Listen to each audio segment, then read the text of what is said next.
மதுரை அரசாளும் மீனாட்சி. தாத்தா நான் ரெடி ஆயிட்டேன். 6வது நாள் திருவிழாவை பார்க்க போலாமா? நம்மலாம் கார்ல போறோம். சிவபெருமான் ஃபேமிலியோட எந்த வாகனத்துல வருவாரு? நம்ம காரில் போகிற மாதிரி இன்றைக்கி அவங்க இதில் வருவாங்கன்னா சொக்கநாதரும் மீனாட்சியும் 2 பேருமே ரிஷப வாகனம், அதாவது காளமாட்டு வாகனத்தில் தான் வருவாங்க. சரி, சாமி ரிஷப வாகனத்தில் புறப்பட போது நம்மளும் புறப்படுவோம். வீட்டுக்கு போயிட்டு நாளைக்கு 7ஆவது நாள் வந்து பார்ப்போம். சரியா? வா, உனக்கு எப்பவும் போல் பொம்மை வாங்கி தந்துடுறேன். இன்றைக்கி என்ன ஜீரதண்டாவா வேறு ஏதாவதா எதுனாலும் வாங்கி தரேன். போமா? வா. வணக்கம். இன்னைக்கு சித்திரை திருவிழாவில் 6ஆம் நாள் மண்டபப்படி. 6ஆம் நாள் மண்டபப்படினாலே நினைவு வச்சுக்கோங்க, கழுவேத்தம் அப்படிம்பாங்க.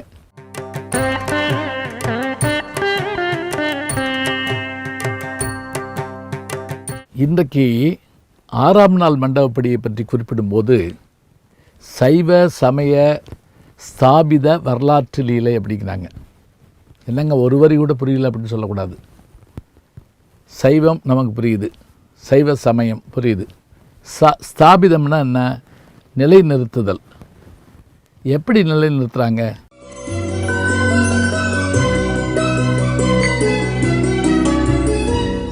சைவ சமயத்தை நிலைநிறுத்துகிறார்கள். அதற்கு ஒரு திருவிளையாடலை பண்ணி காமிப்பார் எப்பவும் போல் எம்பெருமான்.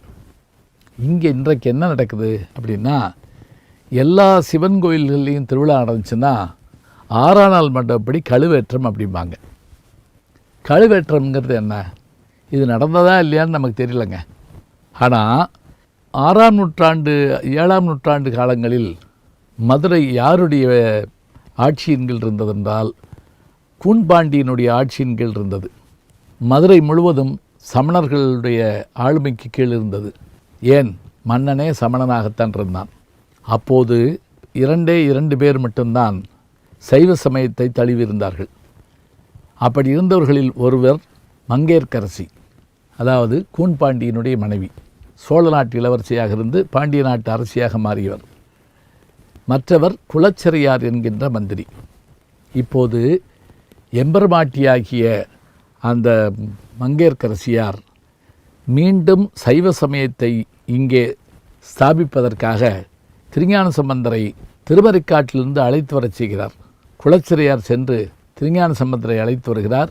திருஞான சம்பந்தர் மதுரைக்கு வந்து மீண்டும் சைவ சமயத்தை ஸ்தாபிப்பதற்காக சமணர்களோடு வாதாடுகிறார்.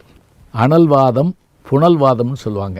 அதாவது நேருக்கு நேர் அவர்கள் வாதம் செய்கிற போது அவர்களுடைய சமய கருத்துக்களை ஓலையில் எழுதி நெருப்பிடுவது